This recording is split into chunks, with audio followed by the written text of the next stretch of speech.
Change happens here and here. Making a real difference in the climate and extinction crises happens when we, the people, realize the power we have. We are stronger together, stronger than the polluters and their puppets in Washington, when we organize in every community. At the Sierra Club, we've led with that for over 130 years. Through the power of 64 chapters, millions of supporters, and generations of volunteers, we know it takes people campaigning to make Yosemite a national park, communities rallying to move beyond deadly coal plants, and relentless years of grassroots action to defend critical policies like the Endangered Species Act and fighting to protect the Arctic refuge, because that's what it takes to protect our right to a healthy future, where everyone gets to enjoy these special places and experience the healing power of the great outdoors, nature, Mother Earth. In 50 states across the country, we're in communities, in the halls of power, and in the courtroom, working to explore, enjoy, and protect the places and people we love. We can do more than imagine a better future. We can build it.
Welcome to the Trailblazers Ball. Let's give a hand to our fantastic house band led by music director, legendary urban jazz harmonicist, Frederick Yone. Please welcome Sierra Club Executive Director, Lauren Blackford.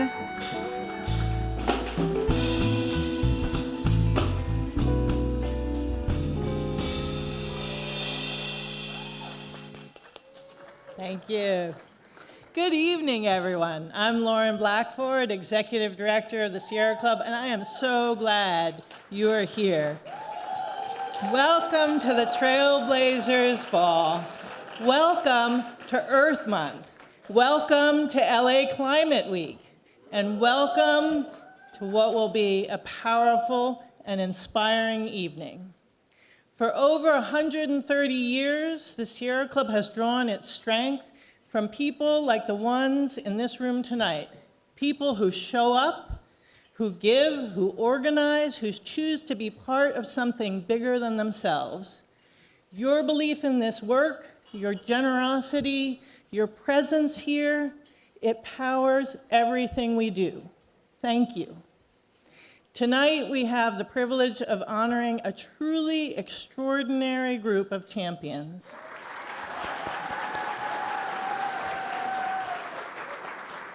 These are leaders who have devoted their lives, their art, their voices, their brilliance, and their platforms to protecting our planet and the people that call it home. You will be inspired. As we celebrate our champions and celebrate the hope that they and our movement give us, We cannot ignore what we're up against. We gather at a moment when the climate crisis is accelerating, and the political landscape is as challenging as any we've faced. The threats to the people, places, and planet we love are very, very real. And that is exactly why evenings like this matter so much. Movements need more than resolve. They need the energy that comes from celebrating each other, from lifting up trailblazers, from finding joy together in the fight. That's what tonight is for. So I hope you enjoy this incredible program. We're really thrilled you're here to celebrate with us. Throughout the evening, you'll see that QR code on the screen. It's one way to stay connected and keep this momentum going long after we leave this room. Thank you for being part of the Sierra Club. Let's have an unforgettable evening.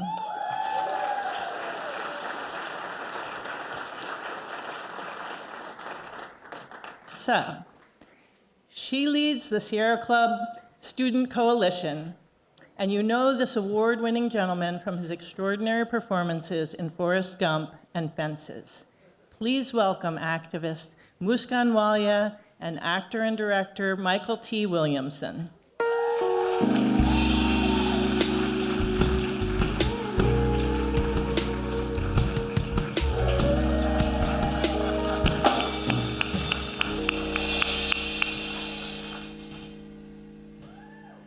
Well, hello.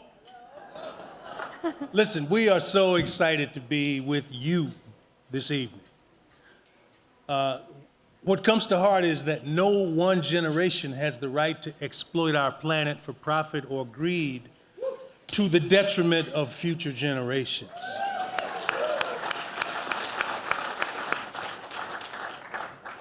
You know, I ain't mad at nobody that's getting paid, you know what I mean? As long as you're landing on somebody in the right way.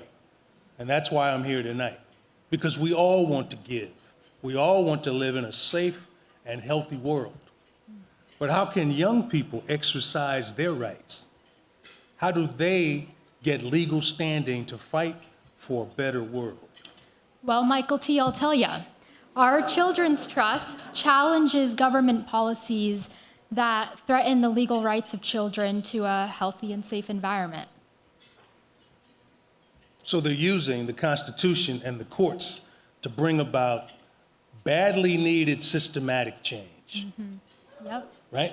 The That's work right. that they do will protect the Earth's climate system for present and future generations. For the world's 2 billion children, ignoring the climate crisis is not an option.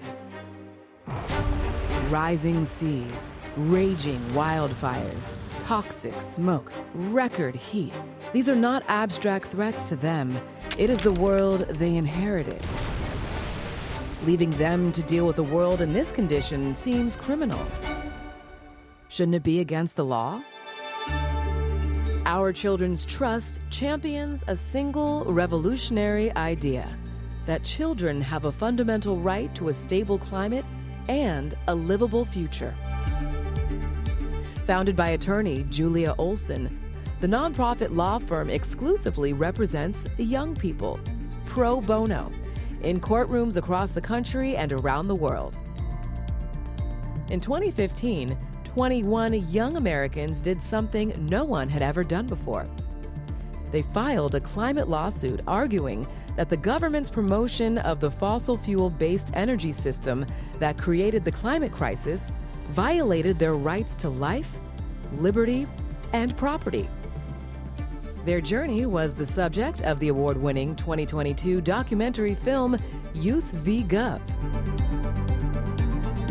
Although 2 judges on a 3-judge panel ruled the plaintiffs did not establish their claims were redressable by the courts, Juliana v. United States launched a global movement and inspired climate litigation around the world. Then in 2023 came a crucial victory. Held v. Montana became the first constitutional climate case in U.S. history to go to trial and win. 16 young Montanans proved that state laws promoting fossil fuels or violating their constitutional right to a clean and healthy environment. Our judges need to stand up and enforce our constitutional rights. The Montana Supreme Court upheld their victory, establishing a landmark precedent. A government has an obligation to protect the next generation.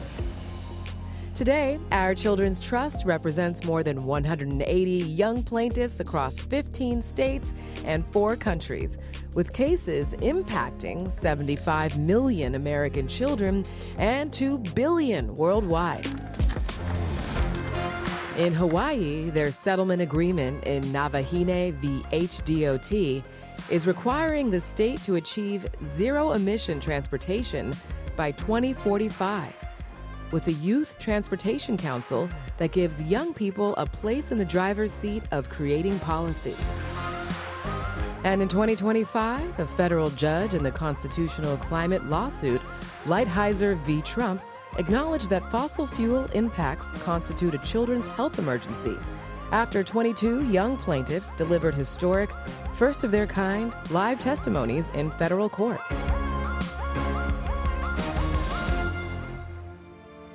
With science and the Constitution as their foundation, and the courage of young people as their driving force, Our Children's Trust is showing us how the courts and the rule of law can be a last line of defense for our planet, and reminds us of our legal and moral responsibility to the future.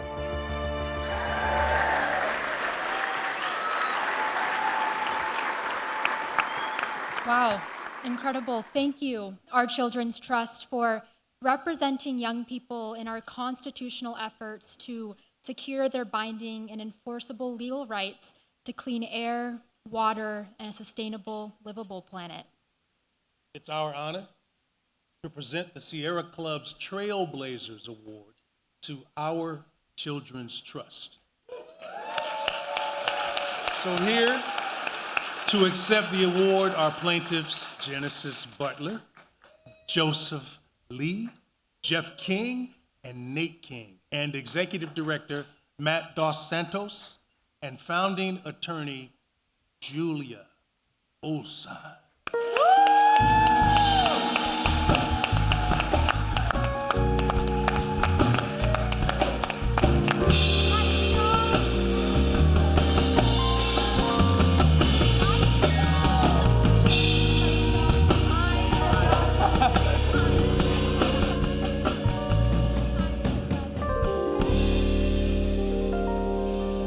Thank you so much, Sierra Club, for this incredible honor. That was an amazing video. I actually start to cry every time I watch these young people take the stand. Maybe I'm going to start crying right now. Julie and I are big crybabies because we really love these kids and what they stand for. So, we're deeply grateful to receive this honor, but as I said, this really belongs to the young people at the center of this movement. Kalalapa, we've got Nate, Genesis, Jeff, and Joseph here with us.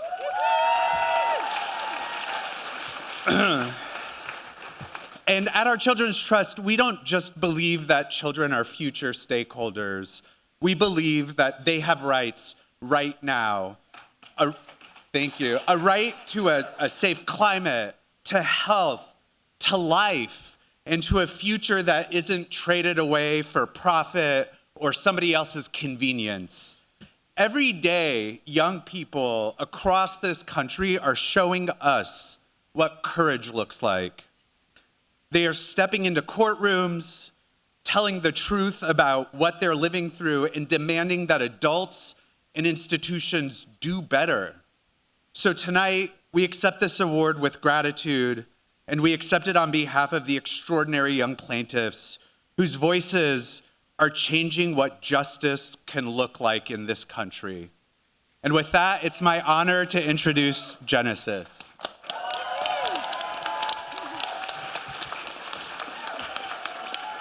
Thank you. Hi, my name is Genesis, and I'm 19, and I'm one of the youth plaintiffs represented by our Children's Trust. And I've been standing up for my community and my planet since I was 6 years old, and being a young person right now can feel very uncertain and overwhelming, but it also comes with an incredible power. The power to speak and to act and to demand a better future for all of us. I'm so grateful to our Children's Trust and their amazing work that the attorneys do for young people like me for no cost, giving us the tools, the courage, and the platform to stand up and claim our constitutional rights. Because of them, we are not just dreaming of change, we are making it happen. Right now, youth across the country are walking into courtrooms, speaking out in their communities, and demanding to be heard, not because it is easy, but because it is necessary. We are learning that our voices are not small, and that when we come together, they are impossible to ignore. Thank you.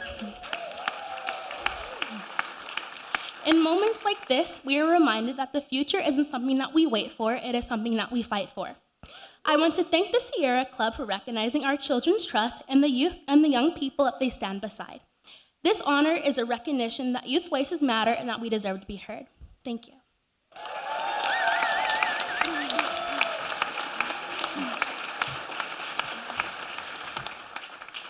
Good evening, everyone. Hope you're having a great time. Thank you, Genesis. And I just want to thank all of our amazing clients, the ones who are here tonight and the ones who aren't. They have given us the gift to represent them and to help them stand up against their governments. And I want to thank Sierra Club tonight because my very first case as a young attorney was representing the Sierra Club in protecting Yosemite from overdevelopment. And so it's really a full circle honor to receive this award tonight because Sierra Club taught me when I was a baby lawyer about how to do environmental advocacy and really use grassroots movements to rise up and protect the places that are so special.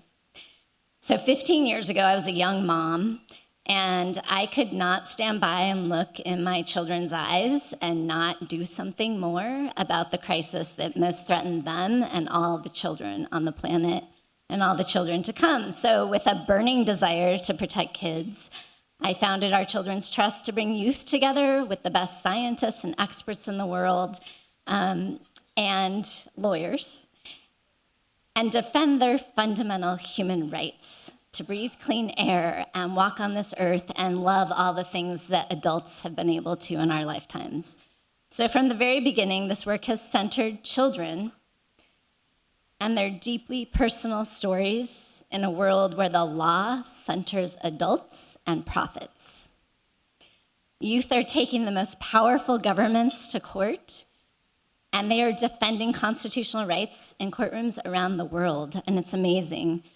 They have brought courage, they've turned urgency into action, and they've reminded all of us what is truly at stake for humanity. Their bravery should inspire your hope, but what we want is for it to ignite in you a deep sense of responsibility to work alongside these youth, not put them on a pedestal, but work alongside them and their climate rights and their fundamental rights to life. Because when they take the stand and they testify to protect their health and their bodies and their communities, they need you to stand up too. So with youth at the helm and experts at their back and partners like you strong by their side, we can create the clean-powered energy future that will transform our communities and our planet. So imagine a world where children's voices are heard, renewable revolution is constitutionally required, and their rights are upheld. On Monday, we will argue in federal court against the president's unconstitutional executive orders that demand fossil fuels over wind and solar, and gas vehicles over electric, and the obliteration of climate science. And 22 young people, including 3 of these plaintiffs standing here, will have their rights defended by lawyers in court. And we won't stop until their constitutional rights are vindicated. It has been a privilege of my lifetime to represent and work with children because they have a clear-eyed vision for the future, and all we need to do as adults is listen and stand up with them. Thank you.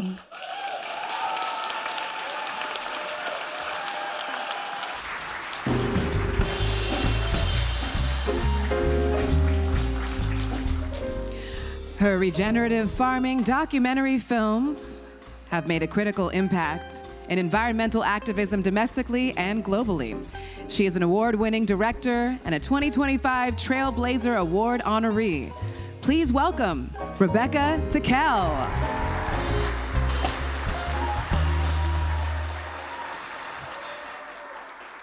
In Diné culture, an indigenous nation of the Southwest, they hold a philosophy that since all life is born from one Mother Earth and one Father Sky, therefore all beings are brothers and sisters, our relatives, our kin, and we hold the same responsibility to all life that we would have for our own family members.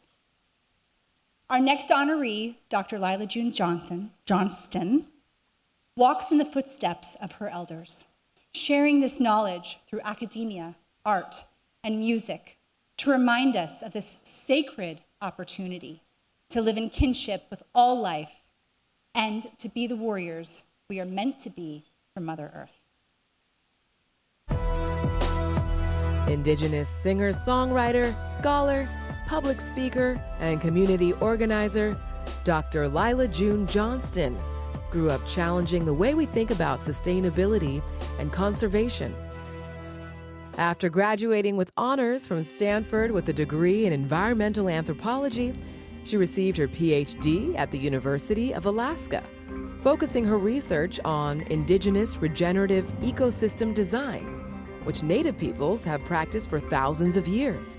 Correcting our perceptions of the primitive Indian, her research informs us on the ways pre-colonial indigenous nations cultivated the land and shaped large regions of the Americas.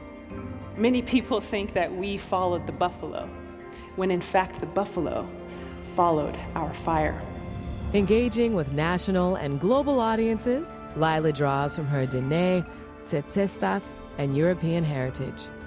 Her exhaustive research and personal experience advances ecological solutions rooted in environmental justice and the rights of nature. She carries a profound message to honor the legacy of our ancestors who have been caretakers of these lands for millennia. As an artist, her inspired performances use poetry and music to express and process the historical trauma that America's indigenous people have survived. We are beings of light with our kin by our side. We walk with love and pride, changing the world one prayer at a time. Lyla founded the Black Hills Unity Concert to raise awareness to return guardianship of the Black Hills to its rightful stewards, the Great Sioux Nation. Since their sacred land was stolen, the area has been exploited, causing uranium contamination, threatening the integrity of the land and the water. A devoted water protector, Lyla uses her platform to call attention to the consequences of fracking and fossil fuel consumption. She played an active role during the Standing Rock movement against the Dakota Access Pipeline. In 2019, she ran for office in the 47th District in Santa Fe, New Mexico, holding a 7-day prayer fast as part of her campaign to fight against oil production in the Permian Basin in southeast New Mexico. By directly addressing the Native American Holocaust and the broken relationship between humans and nature, Lyla honors ancestral knowledge and reminds us of our responsibility to protect sacred lands and return to traditional land stewardship practices. As one of America's most valued scholars, Dr. Lyla June educates and empowers Indigenous youth and encourages intercultural healing, inspiring future generations to continue to stand on the front lines of the environmental justice movement and the struggle to save our planet.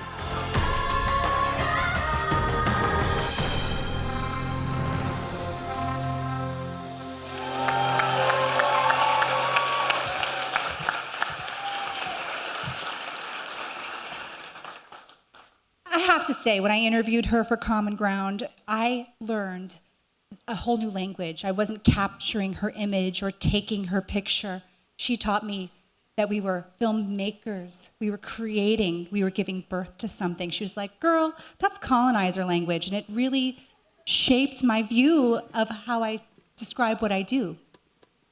In this time of environmental peril, we are truly blessed to have such a powerful voice among us. It is my distinguished honor to present the Trailblazers Award to my friend, Dr. Lyla June Johnston.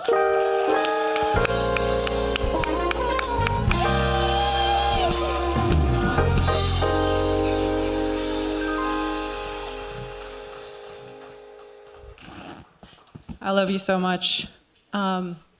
So happy to be here. Yad eshik adashidane she nanisht ejitrachitin shle ado tsatsis bashishin ashin hedashichedo belgana edashanale. Nahokadi and the akwit ego nahokadi and the sanchle. So I'm from the Nanisht Ejitrachitni clan of the Dene Nation.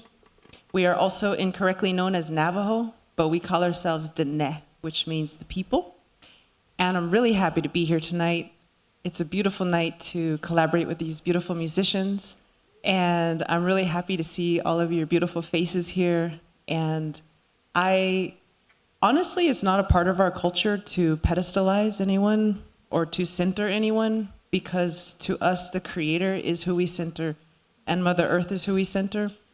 But I'll take this award if it helps advocate for my people and if it helps shine a light on not just myself, but Indigenous nations across the country who are obviously doing incredible work, often unsung.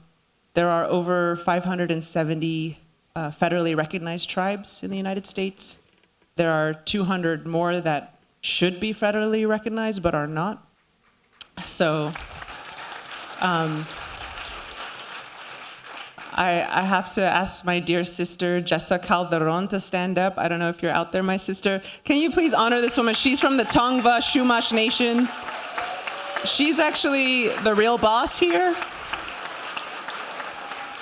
She's the real boss. Tongva Chumash Nation, I mean, there's many bosses, many Tongva people in the area, but whenever I come to LA, I really take my orders from her, and I recommend you all do the same. Anyways, I'm really, really excited to just say a few words that, I've spent the last 18 years of my life really studying the ways in which human beings have not only not been a pest to the earth, but have actually been a great asset to the earth. Ways in which human beings have actually catalyzed biodiversity. Ways in which human beings have improved ecosystems' health by their very presence. I've witnessed Indigenous cultures around the world prove that humanity can be not only inane on the earth, but can be a great gift to the earth. And I've come to believe that not only do we have this ability to be an asset to the earth, but that it's our inherent design to be that. It is our purpose, and it is why we were created. To be the hands and the feet of the Creator, to be the landscapers, to be the groundskeepers, to be the stewards of this beautiful earth in a way that no other species can. But that we have an ecological role, just like a bumblebee, just like a beaver. Everyone has their role, and there's things that we can do that no other species can do. And Indigenous food systems, everything from the 3,000-year-old clam gardens in the Pacific Northwest, which increased clam habitat in the Pacific Northwest by 35%, to the prairie fires that we set to the Great Plains, which created healthy grasslands for the bison, to the chestnut trees, which once grew from Maine down to Georgia, which we now understand were actually planted by human beings and propagated in a sustainable way over 3,000 years ago, to the Ahupua'a system of Hawaii, where we see people generating so much sustainable food that they actually fed more people in Hawaii in pre-colonial times using the Ahupua'a farming system than live there today. Today, there are less people living in Hawaii, and they import 90% of their food. In pre-colonial times, there were more people living in Hawaii, and they made all of their food locally 100%. So I've seen ways in which human beings can spark life And lastly, I'll just say that I think Indigenous peoples are just those peoples who never forgot their ecological role, those people who never forgot why we're here. And even though those are Indigenous peoples, every single one of you in this room and every single person watching this has a choice that they can make to take up that mantle of our human design and become that ecological steward as well, to be that catalyst that heals Mother Earth and even makes things better than how we found it. We've been called a pest, a polluter. You know, human beings get a bad rap. You know, we're like this problem child on the earth. But I've come to see us as very beautiful creatures, very beautiful beings that have so much power to not only be okay on the earth, but to be a beautiful healing agent. And so as you admire my Indigenous culture, just know it's a mirror back to you, into your lineages, no matter who you are, because all of our ancestors at one time were earth people. And no, they were not primitive. They were more advanced, far more advanced than we are today. I think we might be the most primitive we've ever been with the ways that we're treating Mother Earth, the most uncivilized we've ever been.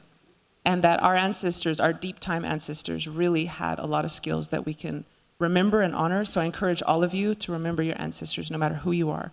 I've been to the 17,000-year-old cave paintings in France of bison and horses and ibex and pregnant women. That's who we are. That's who we are with these 5 fingers. We can catalyze health. So that's my little speech. Thank you so much. Thank you for having me. I'm so happy to be here. Yeah, thank you.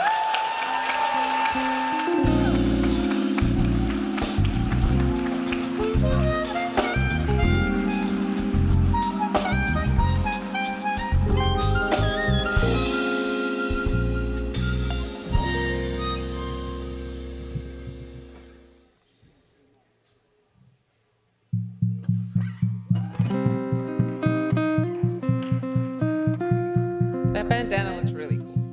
That's a good look. That's a good look. Okay. Indigenous people, shine your light. We are equal. Yeah, yeah. I remember the days when our prayers were illegal. I remember the days when being Indian was lethal.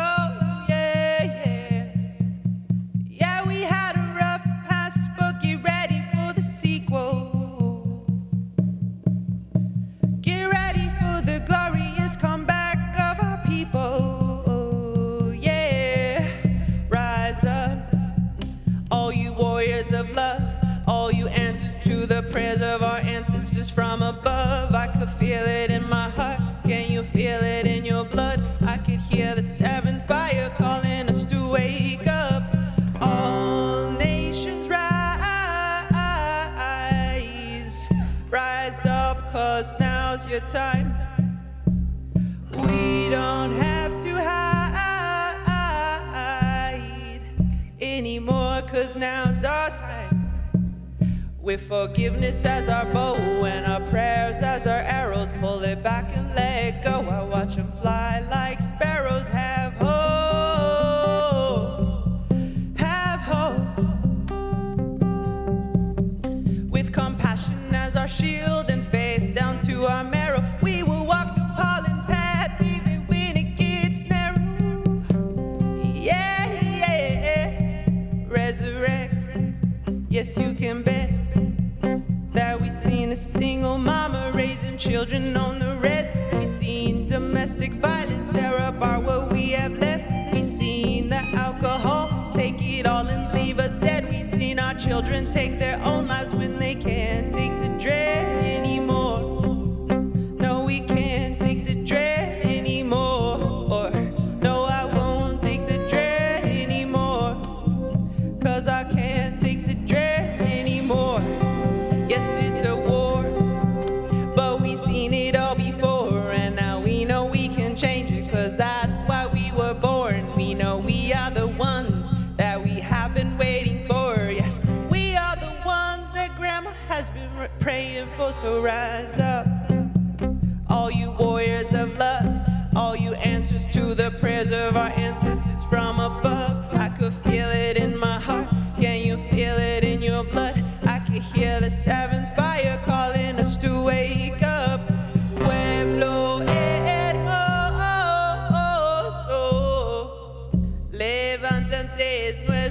tiempo. No tienes que esconderte más, porque ahorita es nuestro tiempo. This next verse is in Spanish to honor all the indigenous peoples who live south of the imaginary border that has divided a continent that was once very much connected. Mujer indígena, tú eres tan sagrada y traes medicina de tu suelo todavía, a pesar del abuso de tu cuerpo y tu tierra. Respetamos tus ancestros, la suya cultura, hombre indígena. Tú eres honorable y yo veo la fuerza todavía sobrevive a pesar del abuso de tu raza venerable. Yo respeto tus ritos, tus danzas, tus padres, guerreros del amor y guerreros de la paz. Sí, no vamos a escondernos más. We are warriors of love, we are warriors of peace, and we will not hide ourselves anymore. All nations rise up, 'cause now's your time. We don't have to hide anymore, 'cause now's our time. Yeah. Thank you. Thank you so much. Thank you. Have a good night. Thank you for your time. I really appreciate your presence and all that you do for Mother Earth. And alhamdulillah, all praise to the Creator. Thank you.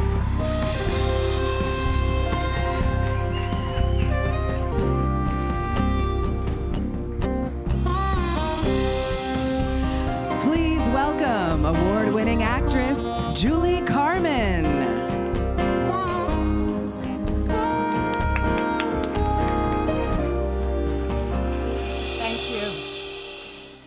Dolores Huerta.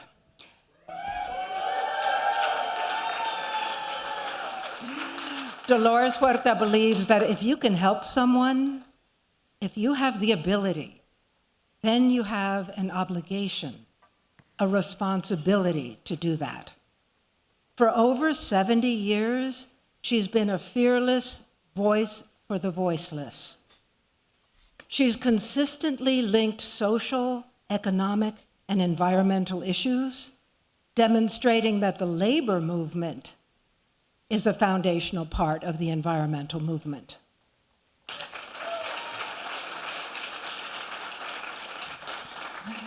Dolores is a living legend whose unwavering fight for justice will inspire generations to come, and the Sierra Club is proud to celebrate Dolores Huerta with a Change Maker Award. Please welcome her daughter, the Sierra Club Angeles Chapter Director, Juanita Chavez.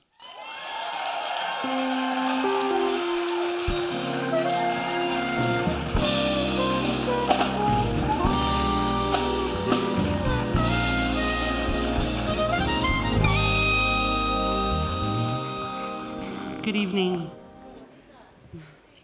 I want to give gratitude and thanks to the Sierra Club for allowing me to accept this award on my mother's behalf. So thank you very much to the organization. Dolores is coming up on her 96th birthday in 2 days. She's staying out of the public eye right now, but having just spent a few days with her, I'm happy to report that she is doing very well physically and is in great spirits.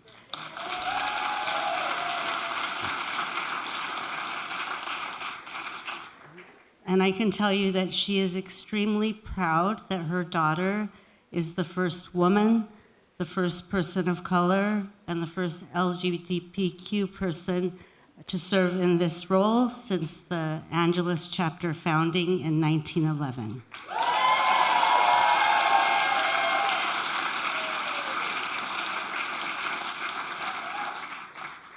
She regrets that she could not be here tonight to accept this award in person and is incredibly grateful for the honor. Although she would remind us that the great advances of the civil rights movement, the environmental movement, all of the changes that have been made have happened not because of one person. They were made by a legion of committed individuals who took time out of their own lives to make this world a better place.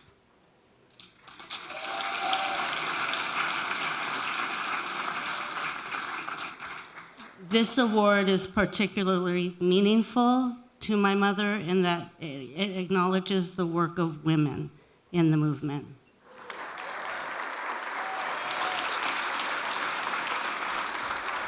While we all know that women have been working since the beginning on the battlefront of the environmental movement, we also know that too few have been acknowledged for their leadership.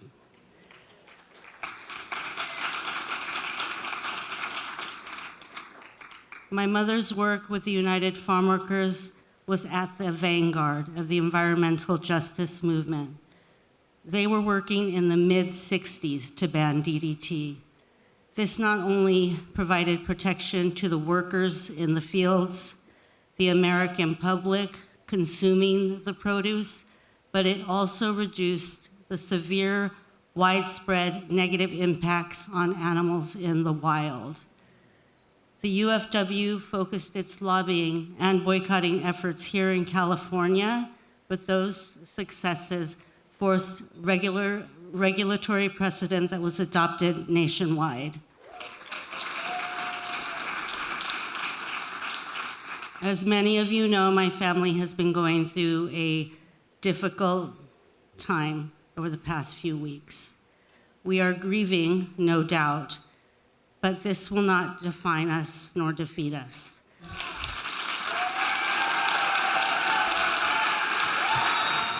I want to thank the Sierra Club for the Trailblazers Award.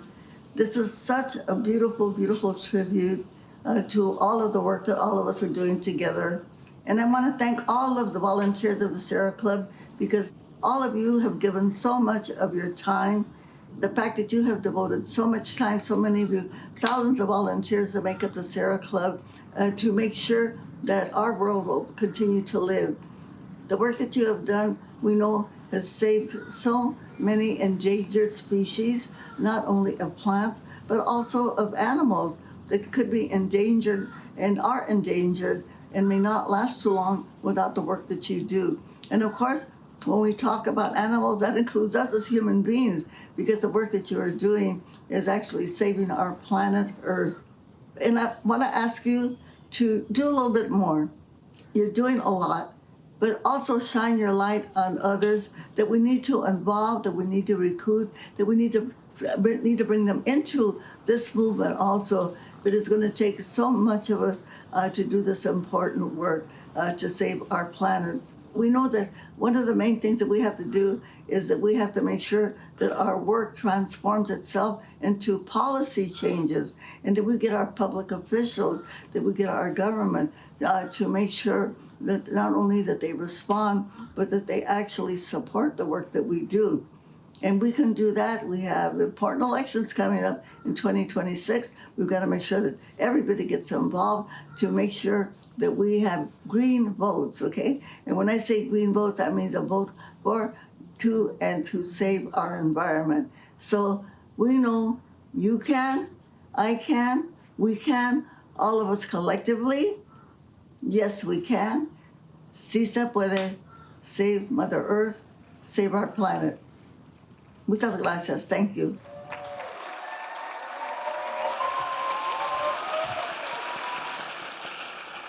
On behalf of my mother, Dolores Huerta, and our entire family, I want to thank everyone for your love and support during this challenging time. And I am beyond proud and ecstatic to accept this award from the Sierra Club on her behalf. Thank you so much. Our world is in peril. Gaia, the spirit of the earth, can no longer stand the terrible destruction plaguing our planet. She sends 5 magic rings to 5 special young people. When the 5 powers combine, they summon Earth's greatest champion, Captain Planet. The Planet! He is an actor, director, and television host. He has influenced American culture from Roots to Reading Rainbow to Captain Planet, and as Geordi LaForge in Star Trek: The Next Generation. Please welcome a true national treasure, LeVar Burton.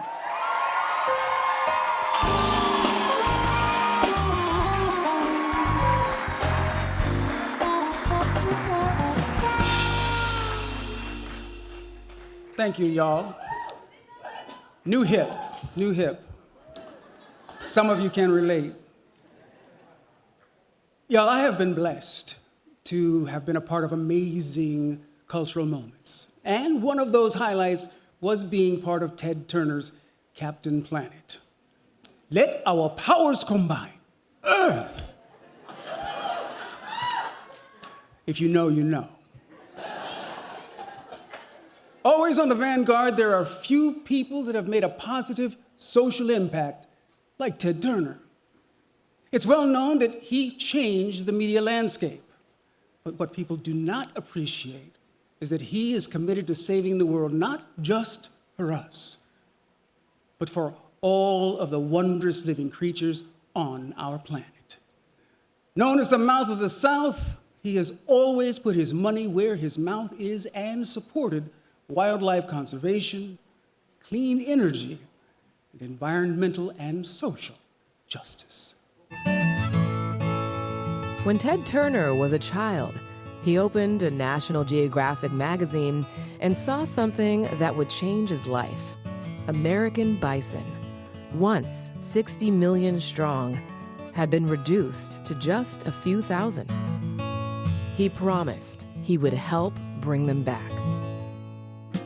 Ted took over his father's struggling billboard company and turned it into a media empire that made him a billionaire and gave him the resources to make a difference at a scale that's hard to fathom. Ouch! They're just being playful, obviously. True to his childhood promise, Ted became one of the largest private conservationists in North America. Through Turner Enterprises, he is responsible for the restoration, preservation, and stewardship of nearly 2 million acres of critical habitat across the western Great Plains. Vermejo isn't just scenic. It's a working model of stewardship, restoration, reforestation, sustainable land management, and yes, the return of the American bison he once promised to save, along with Rocky Mountain bighorn sheep, prairie dogs, endangered black-footed ferrets, and hundreds of species of birds and fish. And Ted's contributions to our movement and protecting our planet didn't stop there. Understanding the power of his platform, he used his media empire to educate about the environment. In 1990, he co-created the iconic superhero cartoon show Captain Planet and the Planeteers to teach children around the world about environmental issues. You can help fight the greenhouse effect. The power is yours. The Captain Planet Foundation continues that mission today.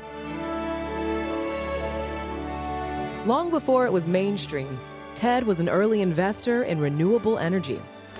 And in 1997, Ted launched the Turner Endangered Species Fund to advance biodiversity restoration on his lands.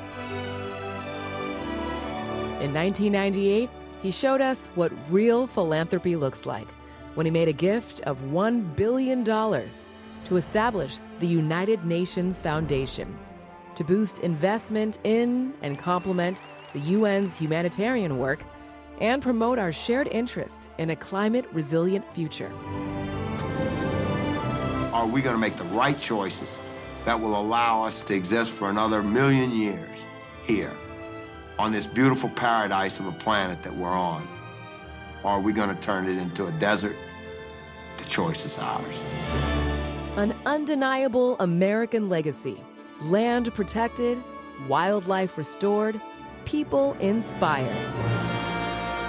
A true vanguard, Ted Turner has shown us that vision, determination, generosity, and empathy aren't just words to live by on this miraculous planet that we share. They're a call to action.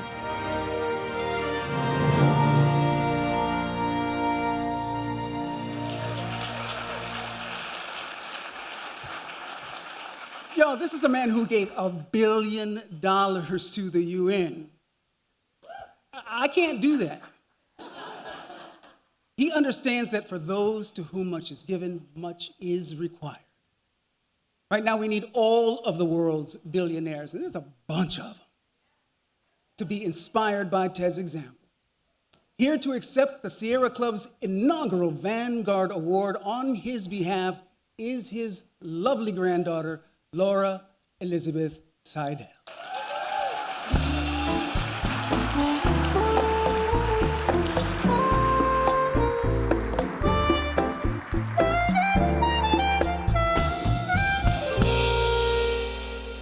Hello, everybody.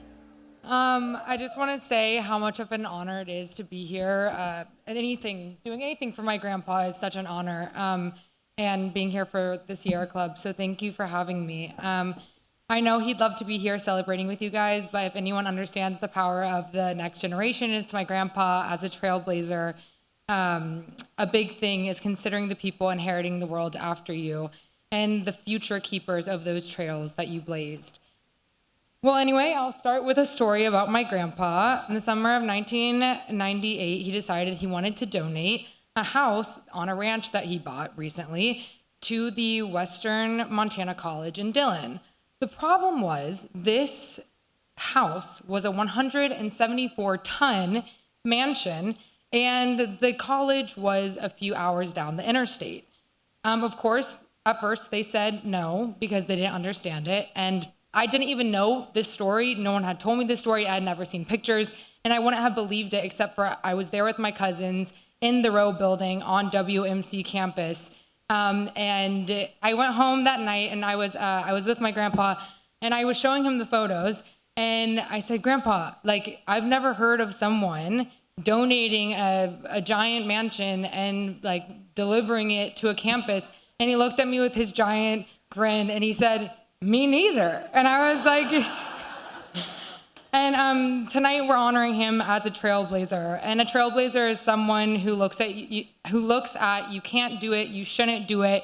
It's not convenient, it's uncomfortable, it's unknown in the eye, and they do it. And with my grandpa, it was usually with a smile.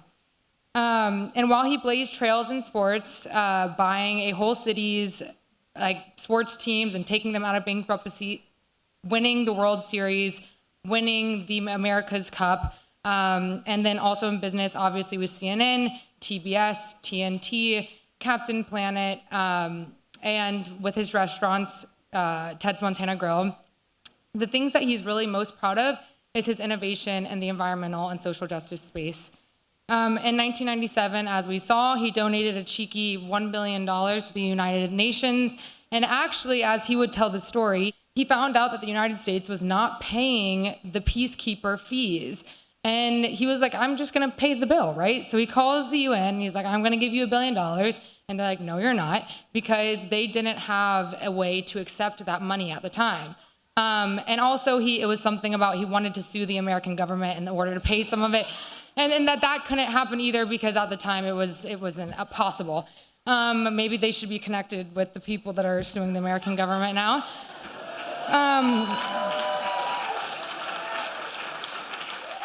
But he says part of him was relieved because he didn't have to he got to do all the thing. He called him, then he hung up and was like, y'all, we can't do it. It's okay, well, I'll just have to keep this $1 billion. And then that didn't sit with him well, so he ended up calling back his lawyers, and they talked to the UN, and they actually figured out a way to accept this donation, which was starting the United Nations Foundation with that check.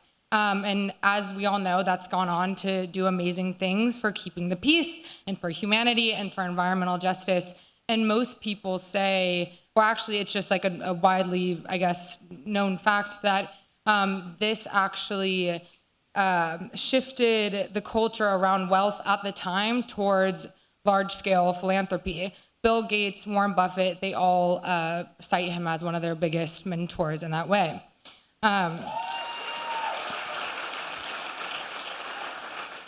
But it makes me ask, where is wealth now? Where is the culture of humanity? My grandpa would say, these are his words and not mine, he would say, for all of us sports fans, and many of us are sports fans, humanity needs a W right now.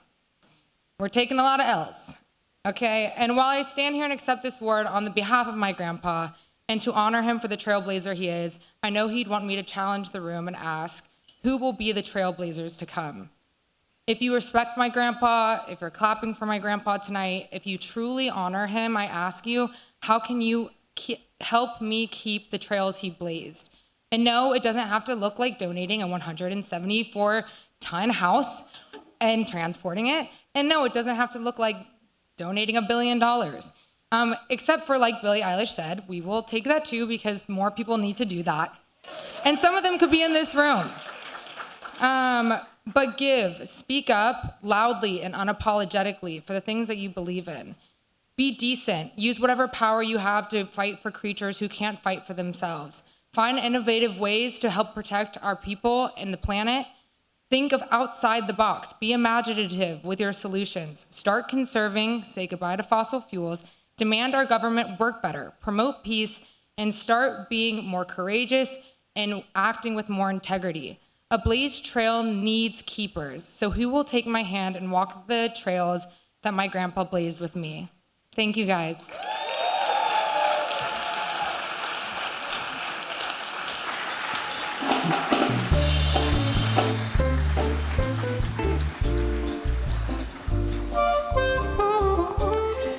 He's an actor whose presence commands both stage and screen, with a career defined by depth, dignity, and unforgettable, compelling performances. Please welcome Academy Award nominee, Delroy Lindo.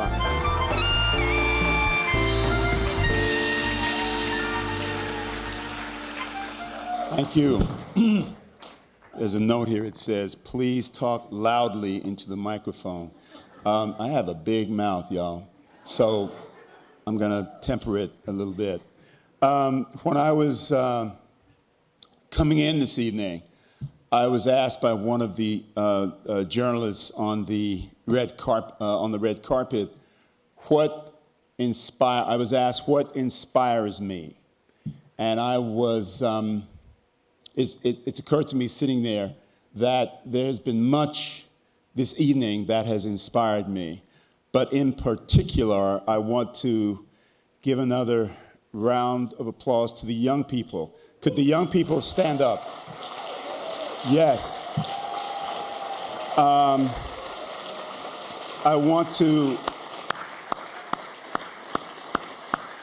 I need to tell you that you guys have inspired me in particular because indeed you are the future, and to witness how you are stepping up and speaking truth to power and holding them accountable is profoundly inspiring. So thank you very, very much. Thank you.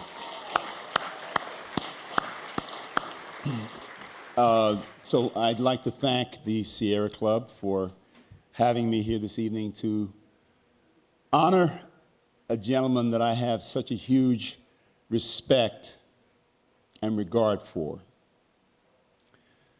What I do know is that the environmental and social justice movements fought long and hard to dismantle systemic racism and empower our human rights. Facts. Pollution and climate change have disproportionately impacted vulnerable minority communities.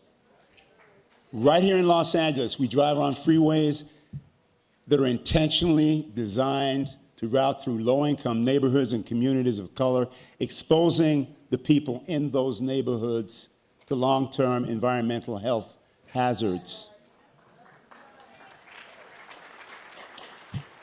Mr. Morgan Freeman,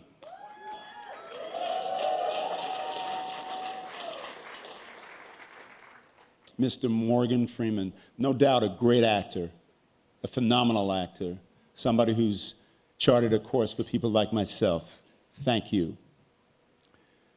Not only is Morgan Freeman a great actor, but more importantly, he's a man of grit, thoughtfulness, a man of consciousness and conscience.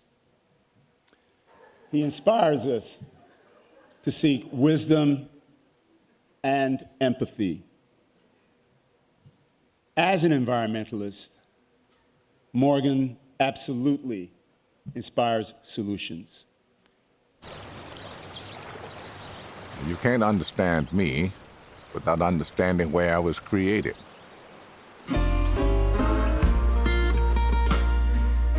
Morgan Freeman was born in Memphis, Tennessee, and he was raised by his mother, Mamie Edna Revere, and maternal grandmother, Lenora Revere, in Mississippi. He fell in love with the arts at 9 years old when he was cast as the lead in his first school play. When he graduated from high school, he passed on a drama scholarship and enlisted in the United States Air Force. After serving 4 years, he moved to Los Angeles and studied at LACC and pursued his passion for acting. He would go on to have an acclaimed career on stage, television, and iconic films. He has won the Oscar, Golden Globe, SAG Life Achievement Award, Kennedy Center Honor, and the Golden Globe's Cecil B. DeMille Award. But tonight, we're here to celebrate the Mississippi Man, devoted to humanity and our planet. Through his production company, Revelations Entertainment, he and his producing partner, Lori McCreary, have produced environmentally themed documentaries inspiring millions to connect with nature. The Last Drop addresses water scarcity and conservation directly, translating a large-scale environmental issue into practical, everyday action for viewers. To satisfy his personal curiosity with Through the Wormhole, Morgan helped bring scientific understanding of planetary systems and the conditions that sustain life to a wide audience, supporting a deeper public appreciation of how delicate these systems are. On Madam Secretary, over 6 seasons, Revelations implemented one of the first large-scale sustainable production practices in the entertainment industry, influencing hundreds of crew members to encourage other producers to implement green sets. The successful political drama incorporated climate-focused storylines to increase audience support for climate policy. A self-described planetist, he has sounded the alarm on the climate crisis for decades. A changing climate may mean more frequent and violent storms, and we need to act before the next big storm hits. In the wake of Hurricane Ivan, he helped form the Grenada Relief Fund, bringing aid to the devastated island. Morgan promotes the sustainable use of the Earth's valuable and limited resources, believing in an oil-free future powered by clean, green energy. Morgan understands that it is the small individual acts that make a difference. To combat bee colony collapse disorder, he installed beehives on his ranch in Mississippi for these most important living beings on Earth. With his Mississippi Delta roots, he remains profoundly aware of his ancestors' deep reverence for the land and how they used their knowledge of the environment, the moon, and the stars to lead them to freedom.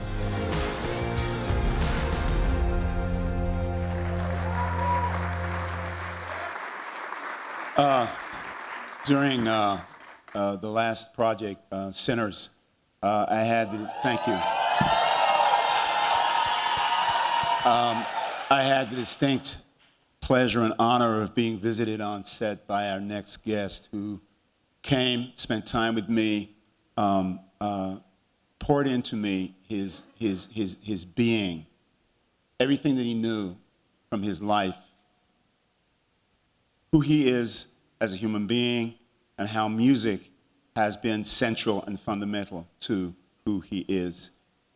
Ladies and gentlemen, please welcome the extraordinary, legendary Bobby Rush. Thank you so much. Thank you so much.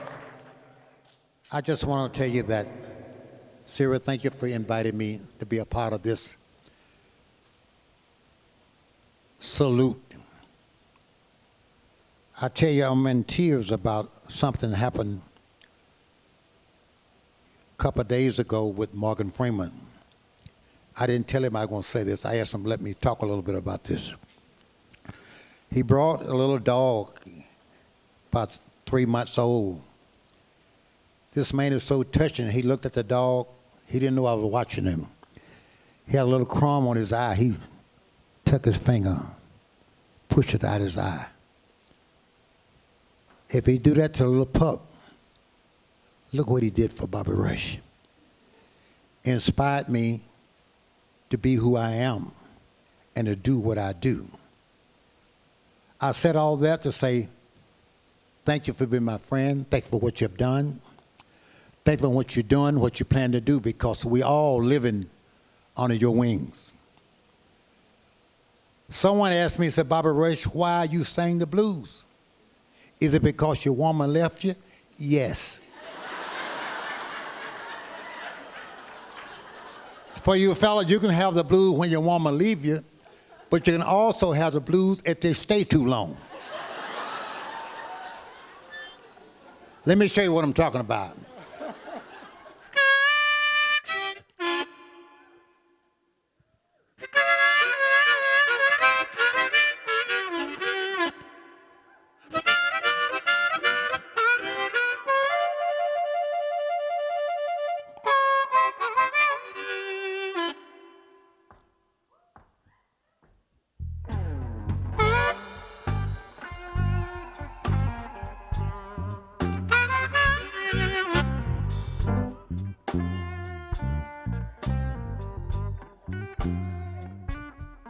How long? Tell me how long, how long, how long, how long?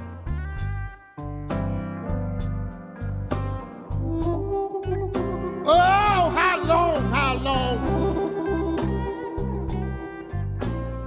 Somebody tell me how long, how long, how long?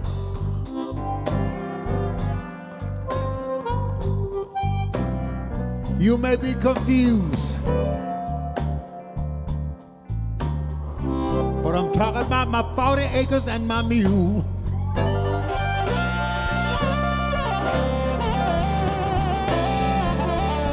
See, my granddaddy died waiting. My grandmama died waiting too.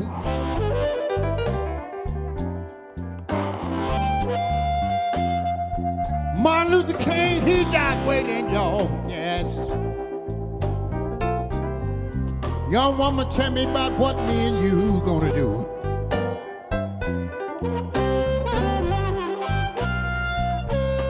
Now you may be a little confused,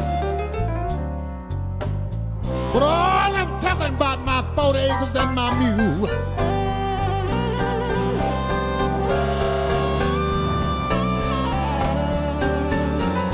Sometimes I wonder why they gonna treat me like this when I get old.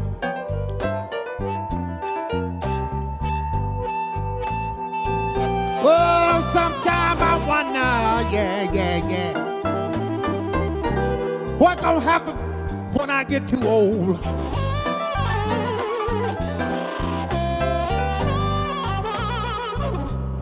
Will you take me in your arm, little girl? I wish you just kick me outdoors. We're going to blue now.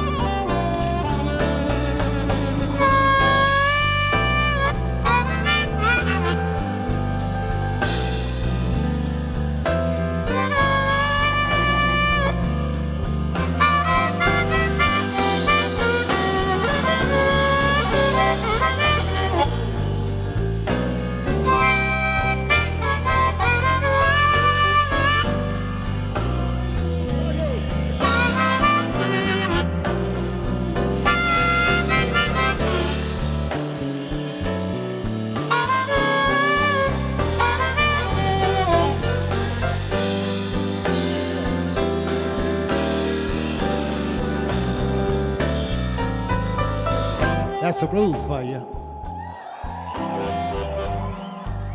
Hey, Michael T. I need some help. What's it?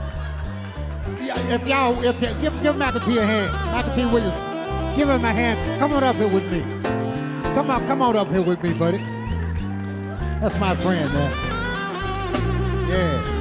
We're gonna show you how the blues go.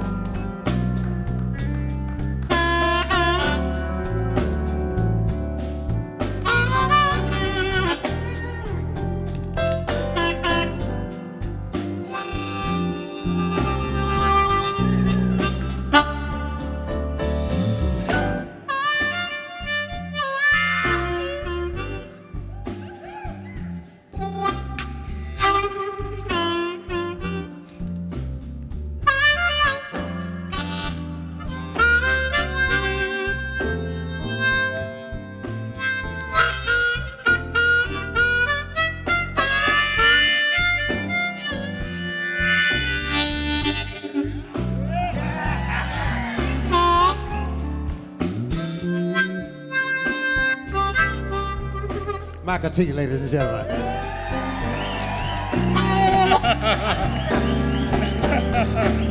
Amen. Woo, wait.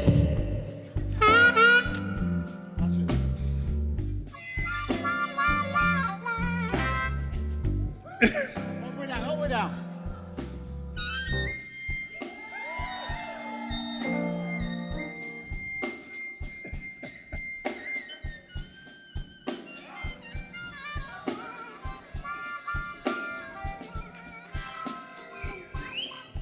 Go back overseas.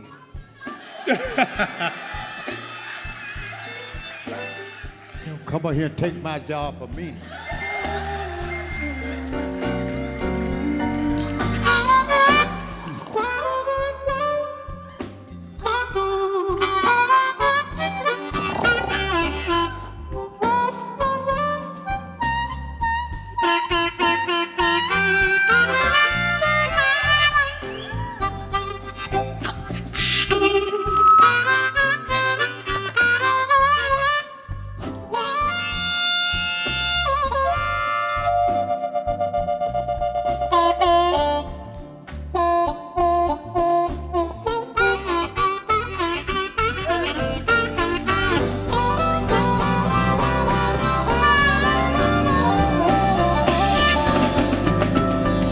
Sometimes I wonder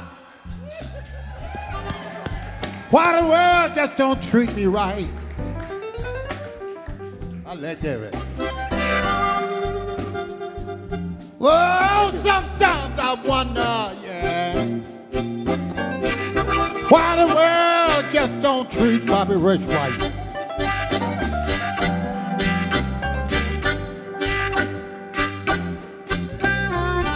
Is it because I sang the blues? Or is it because I'm black?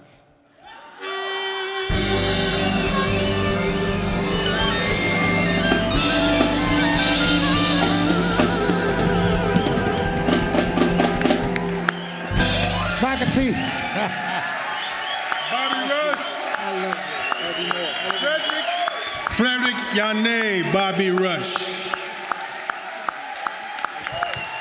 Michael T. Bobby Rush. How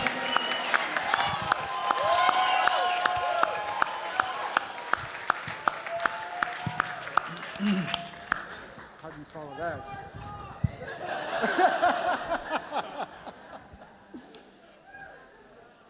He's a narrator for humanity, compelling us to think about the impact of our lives. At this time, it's my distinct honor, privilege, to present the Sierra Club's Trailblazers Visionary Award to Brother Morgan Freeman.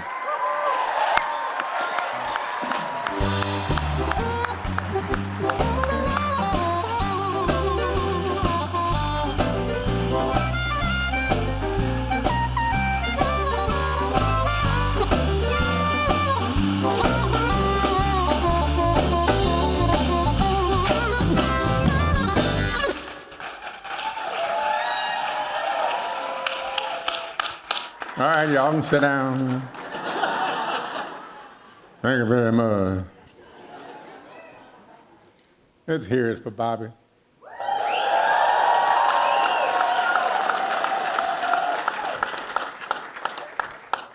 You're the man, brother. Okay. So thank you all for that. I am deeply honored by this recognition from the Sierra Club, an organization that's been around for, what, 130 years? Reminding us that this planet is not something we inherited, it's something we've been entrusted with. And it is an honor to share the stage with my fellow honorees, Dr. Lyla June Johnston,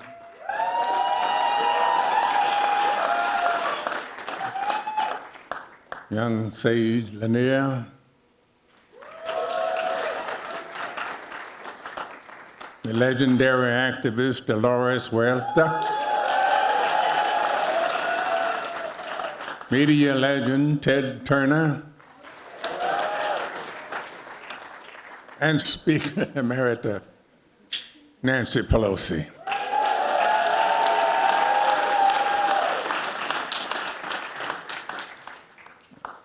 I've been fortunate in my life to tell stories, some about who we are, some about how we got here, and some that ask where we are going. What I've come to understand is this, y'all. The story of humanity and the story of the natural world are the same story. When we take care of planet Earth, we're taking care of ourselves, believe it. And when we don't,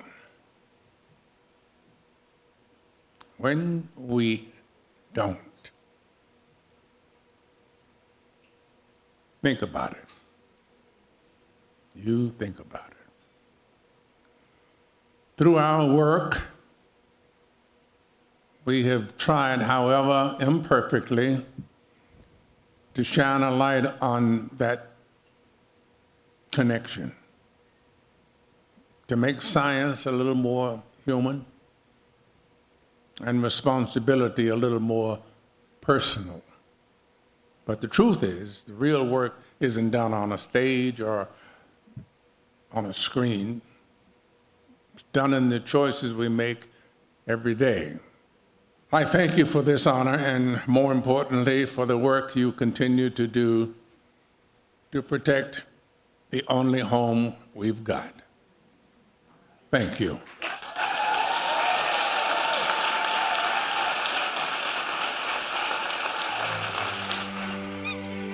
We are going through dark times politically, socially, and environmentally. But people always say to me, Jane, you've seen so much of the damage that we're doing. Do you really have hope? And the answer is yes. If we have collaborations like the Sierra Club is advocating, we can find ways that we can support generations ahead.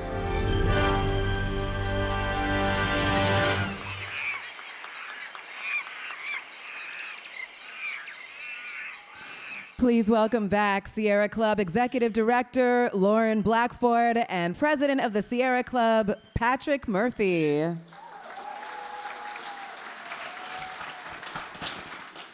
Hello. As the first female executive director of the Sierra Club,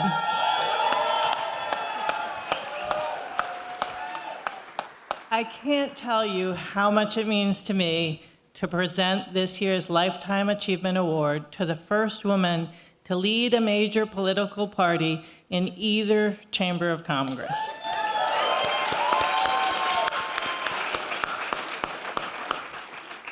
Speaker Emerita Nancy Pelosi is the highest ranking woman in congressional history, and her powerful leadership has created an enduring legacy by inspiring, educating, and enlisting humanity to protect and preserve the earth for future generations.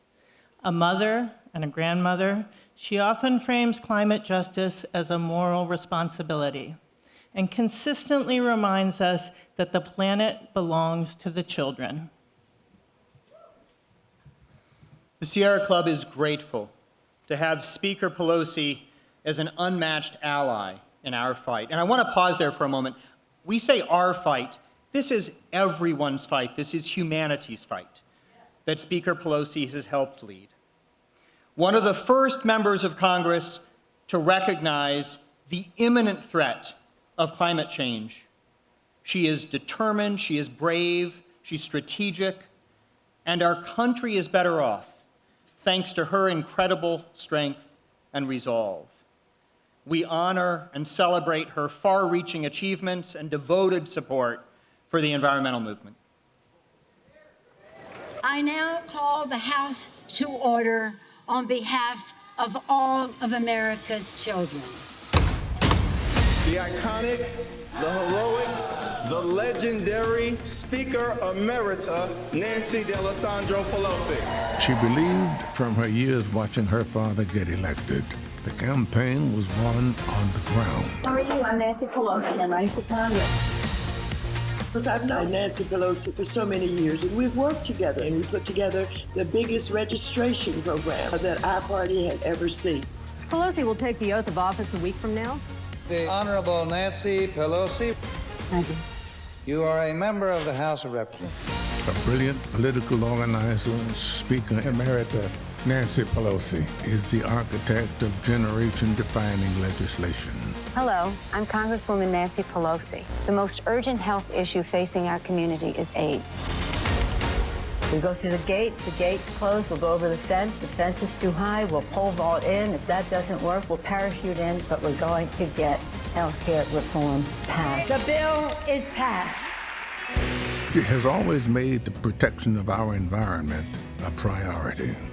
In 1989, she passed the Pelosi Amendment, forcing banks to share environmental assessments with marginalized minority communities before funding developmental projects. She helped create the Presidio Trust in 1996 and transformed San Francisco's former military post into a magnificent urban national park. We will be able to give maximum access to the American people to enjoy the Presidio as a national park. She secured the scenic Presidio tunnel tops, a green space for generations of families to enjoy. The first woman speaker in our history, the gentlelady from California, Nancy Pelosi. The greatest speaker ever. Recognizing that the climate crisis is the existential threat of our time, within her first 100 hours as Speaker, she launched legislation to transition away from fossil fuels and promote energy independence. She pushed back against the George W. Bush administration. The president said he's going to lead the investigation into what went wrong. He need to look only in the mirror. But worked with them to find common ground. They passed the Bipartisan Energy Independence and Security Act that dramatically raised vehicle fuel efficiency. Under her leadership, the House passed the Bipartisan Land and Water Conservation Fund for the maintenance of our national parks. It's about clean air, clean water for our children. As Speaker, she spearheaded the bipartisan infrastructure law, allocating billions for investments in clean energy, including modernizing water systems, replacing up to 1.7 million lead pipes. Tying the two together, social justice issues and climate change. Nancy Pelosi was the one to pass the most consequential climate bill of all time. Passed without one Republican vote, the Inflation Reduction Act allocated $369 billion to create 9 million clean energy jobs to reduce carbon pollution 40% by 2030. She championed the PACT Act of 2022 to provide health care for veterans exposed to toxic burn pits and other environmental hazards of war. Under the Trump administration, the environmental movement is under unprecedented attack. Clean, beautiful coal. Clean, beautiful coal. Global warming, it's a con job. Trump is the biggest con job in American history. 30 million barrels of oil was given to us by Venezuela. That's a lot of oil. President Lincoln said, public sentiment is everything. With it, you can accomplish almost anything. Without it, practically nothing. But for public sentiment to prevail, people have to know. I always tell this story. It was posted on a hospital in Africa, and it said, when one day I die and happily go to meet my Maker, and I go before him, he will say to me, show me your wounds. Show me your wounds. If I have no wounds to show him, he will say, was nothing worth fighting for. And I'm proud of my wounds. Always a champion of the people, we can count on Speaker Nancy Pelosi to never back down in the fight to save our planet for our children's children. We don't agonize, we organize.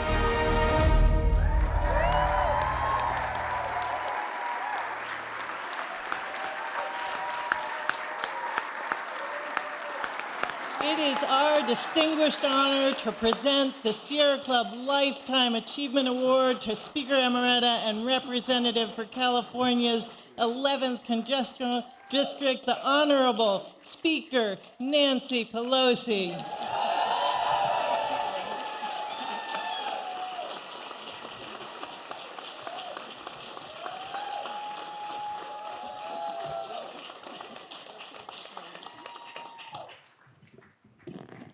Thank you, Lauren, Patrick. Thank you all. This is such a tremendous honor for me, and I thank the Sierra Club, your executive director, and your president, and each and every one of you for this very important honor. It's very special having in Earth Month and in Climate Week in Los Angeles, very timely. And thank you, Sierra Club, for being a political powerhouse, indispensable partner. It's none of things that you see can happen unless we all work together. This honor tonight is important to me for many reasons, but two that I will mention right away. To be awarded this honor, Lifetime Achievement Award, 1 year after Jane Goodall received the first Lifetime Achievement Award, means just so much to me. Springing from her respect and love for the natural world, Jane's her contributions are endless. She's beatific almost in terms of how she treated nature. I worked with her 50 years ago. I was on the board of the Leakey Foundation, which funded Jane Goodall. I had 5 little babies. The oldest was 6, the youngest was 1, but we had her to our home. We entertained her, raised money for her, so fabulous. And she went from hugging and talking to the chimps to then talking about weapons that had to be stopped, bunker busters, nuclear weapons and the rest. And that war was a very bad thing for the environment, as you know. So she took it all from the chimpanzees to climate change. And one of my favorite pictures that I have is with Jane at a climate event. I was supposed to be with her last month, in March, in New York when they had the Save the Chimps 25th anniversary. She was going to be honored that night. She missed that honor, of course. She missed that honor, and we miss honoring her again and again for being so remarkable. So to receive an honor that she received the first one of 1 year ago, it's just beyond words for me to say how much that means to me. Jane Goodall. The second reason is really what we're doing here tonight, just talking about the Sierra Club. To receive this honor from the Sierra Club, for me, a Lifetime Achievement Award from the Sierra Club, is so meaningful. I said that word twice, but it is what it is. Here's the thing. When I went to Congress, I was a new member of Congress, and they came to me, the Sierra Club, because I was on the banking committee and the subcommittee on international banking, and they said, you're the one who's going to carry our bill. My first bill was the Sierra Club bill. And it was a piece of legislation that was very important. It said this, since I was on banking, it said that no American representative on any multilateral development bank, the World Bank, the African Bank, the Asian Bank, all of those banks, nobody could vote for a project. No American could vote for a project unless it had an environmental impact statement, and that statement was made known to the indigenous people in the region where the project was, and then made known worldwide so that we can work with the indigenous people. They were telling us, the indigenous people, you can't possibly, well, wasn't it beautiful when we heard Ms. Johnston with her presentation earlier?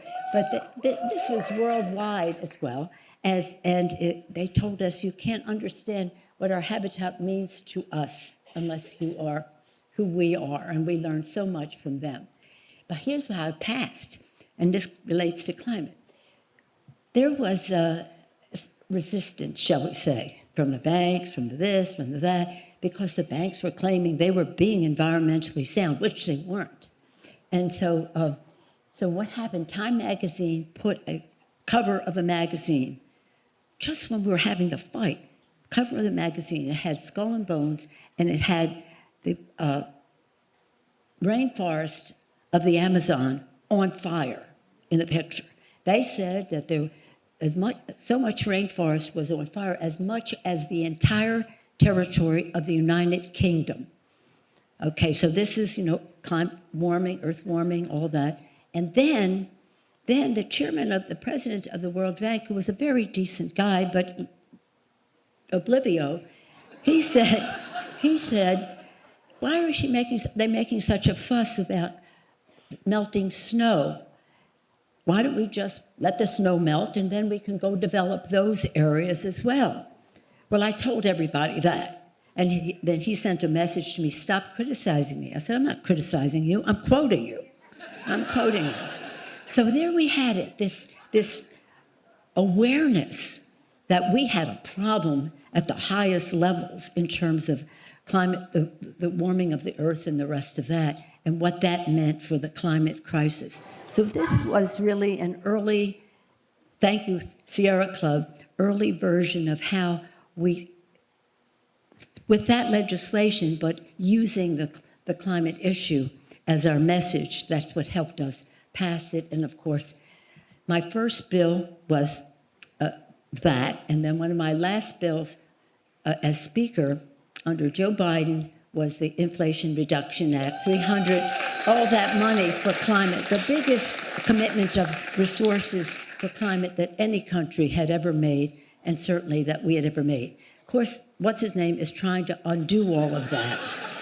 We all undo all of that, and we can't let him do that. But the best antidote for the poison that he is putting forth is to win the election. Is to win the election. And I promise you this with absolute certainty, the Democrats will win the House. The Democrats will win the House. And then hopefully with a big enough victory to win the Senate as well. So I just say that to you because I had so much more I was going to tell you tonight, but I just want to leave you with that thought. And another reason I'm honored tonight is because of the company I'm in. Morgan Freeman, a trusted voice of inspiration, as you said already. Ted Turner, who made other voices heard. Dolores Huerta. Her daughter mentioned her birthday coming up. For Dolores' 90th birthday, I had her birthday party under the Capitol Dome because that's the esteem I had her. And she gives voice to the hopes and dreams of generations. Si se pueda, Dolores Huerta. The Children's Trusts who make the case to protect the earth for the children, making them the litigants and the voices by giving their voices, lifting their voices up. Dr. Lyla June, of the voices of her ancestors, to teach us the path that builds on the proven indigenous regenerative ecosystem design. This is a remarkable, remarkable thing. And Sage Lenier, you'll hear from the voice of the future, a young woman taking that message, because this is for the young. The future belongs to young people. There's no question that many people here who may be 20 or under, maybe even older than that, will live to the next century. And we have to make sure that we have the moral responsibility to leave them a planet that is a healthy planet for them, a society that is a fair society for them, a good and a future that gives them all the prospects in the world. We think that the step to do that, of course, is to win the election. And one of the things that I always quote is if such a quiet, when Martin Luther King went and Coretta went to India to learn about, to learn more, because they knew about nonviolence. They learned this word, Satyakaya. And Satyakaya in Sanskrit is this one word that means two things. It means nonviolence, and it means insistence on the truth.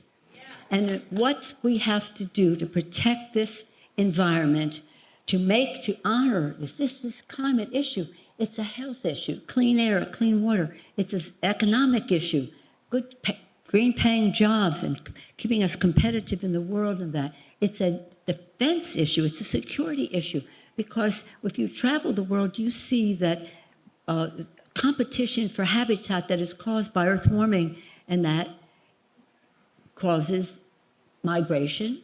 It also causes competition for resources, as I mentioned, and that causes conflict, and that is a moral issue. If you believe, as I do, that this is God's creation, then we have to be good stewards of it. But even if you don't, if you just believe, you know that we have a moral obligation to our children to make the future, hand them a planet that is worthy of them. Then you know we don't agonize, we organize, we insist on the truth, and we win the election. Thank you, Sierra Club, for this very wonderful honor. Thank you. Thank you.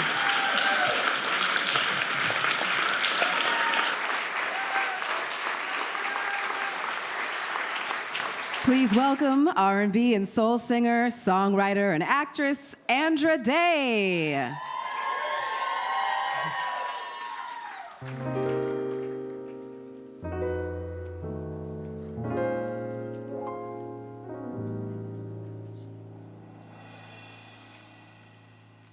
Them that's God shall have,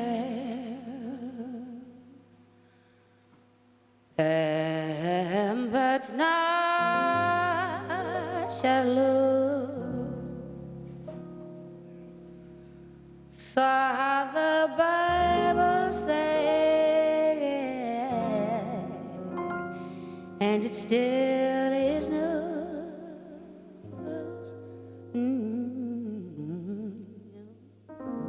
Oh, Mother Maya, Papa Maya, but God bless the child that's got her own, that's got her own. Do you mind if we switch from blues to jazz for a little bit, y'all? Please give it up for the amazing honorees. Give it up for the amazing Nancy Pelosi.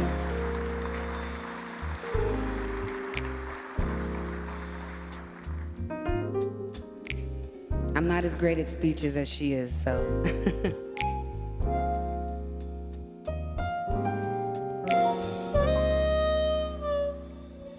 Yes, the straw gets more.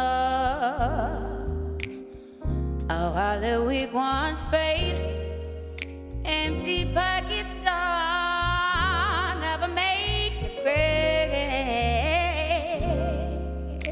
Mother Mary, Papa Mary, but God bless the child that's got her all. That's got her all.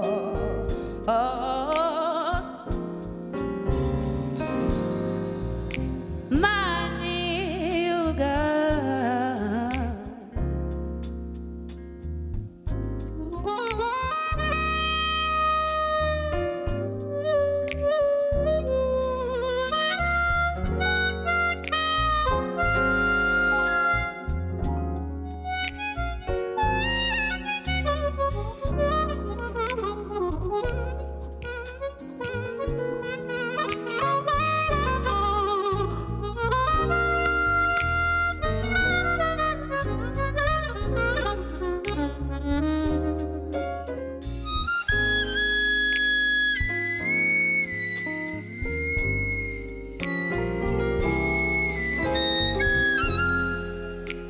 Money you've got, lots of friends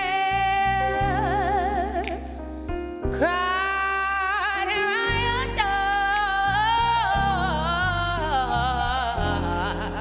Oh, but when you're gonna get spending gas, they don't come around.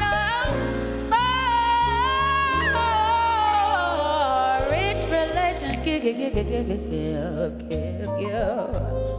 They give crust of bread and such. You can help yourself, but don't take too much. Mother Mary,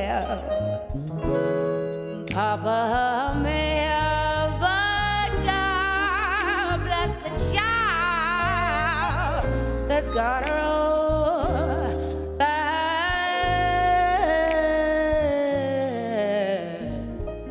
Got her own.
God bless the guy.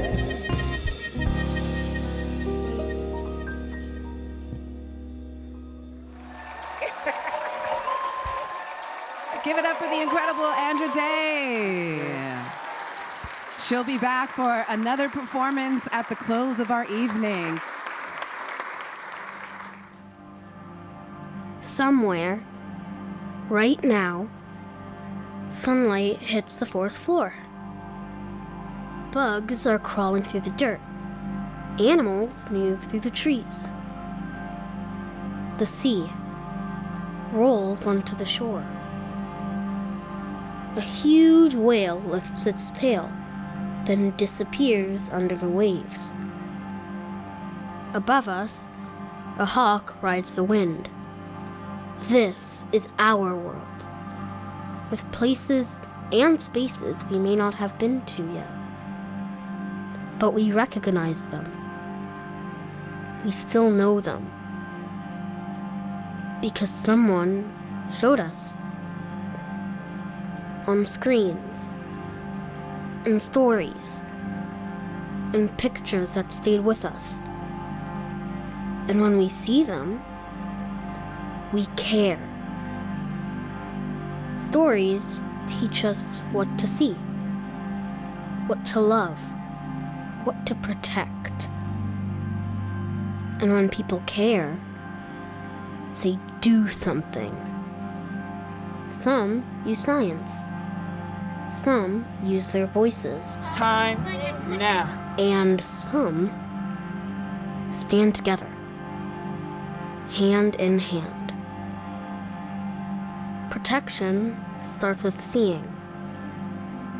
Participation starts when we show up. And what we leave behind becomes the world someone else will live in. Every generation gets a world the last one left behind. And every generation gets to choose what happens next. With the choices we make now, we will shape the future.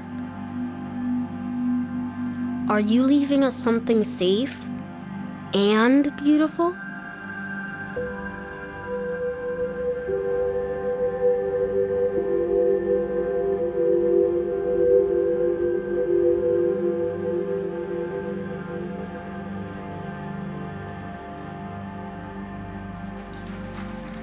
Please welcome Sierra Club Treasurer Cheyenne Sky Branscombe.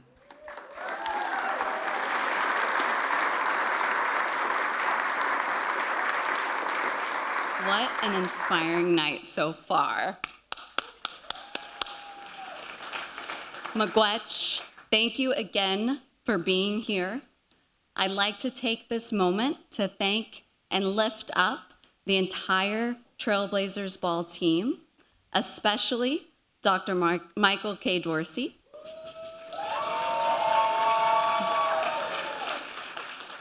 Nicholas Frimberger,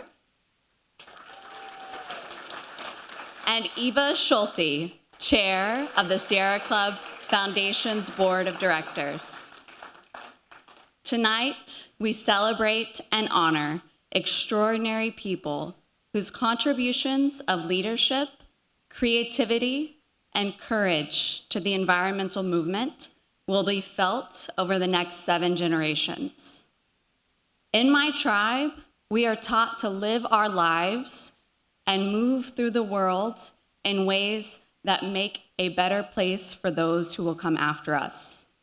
Sierra Club embodies and empowers us to be the strongest protectors of the land, air, and water that is needed by not only all of us now, but by those who will walk this planet long after we are gone.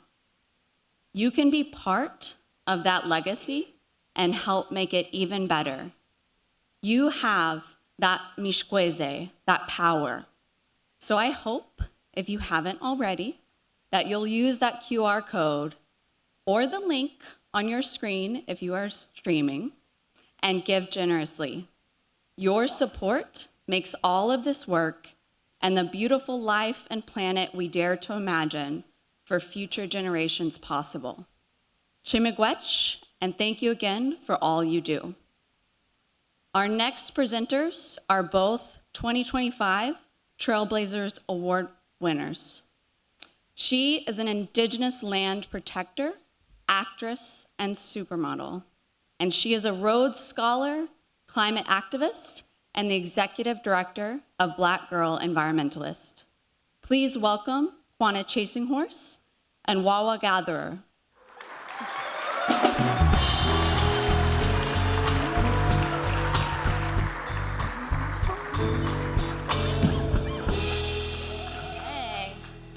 Hello, everyone. How are y'all doing? Yeah. Tonight's been so cool. We've been fangirling the entire time. The whole time. It's so great to be back, and it's so great to be in a position to get to honor a good friend of ours.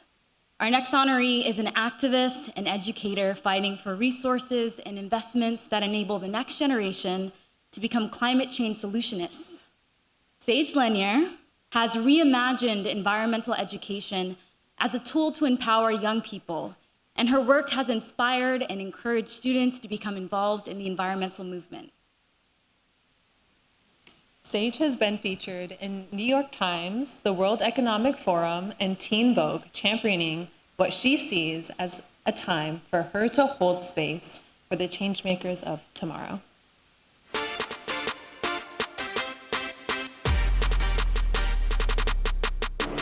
In 2023, Time magazine recognized Sage Lenier as a next generation leader.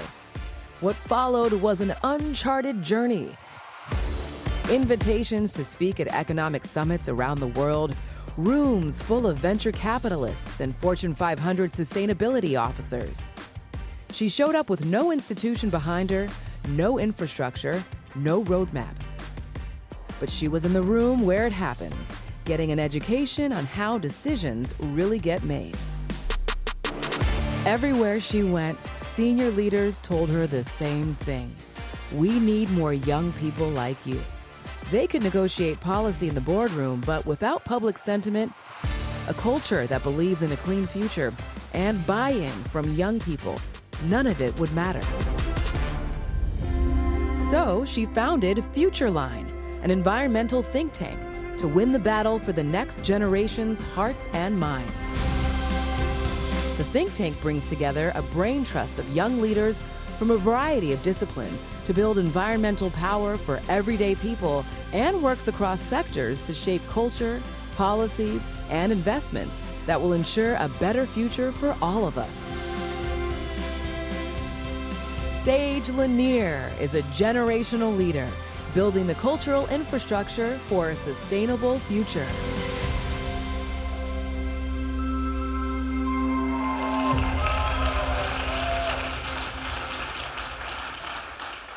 We are honored to present the Trailblazers Award to Sage Lenier.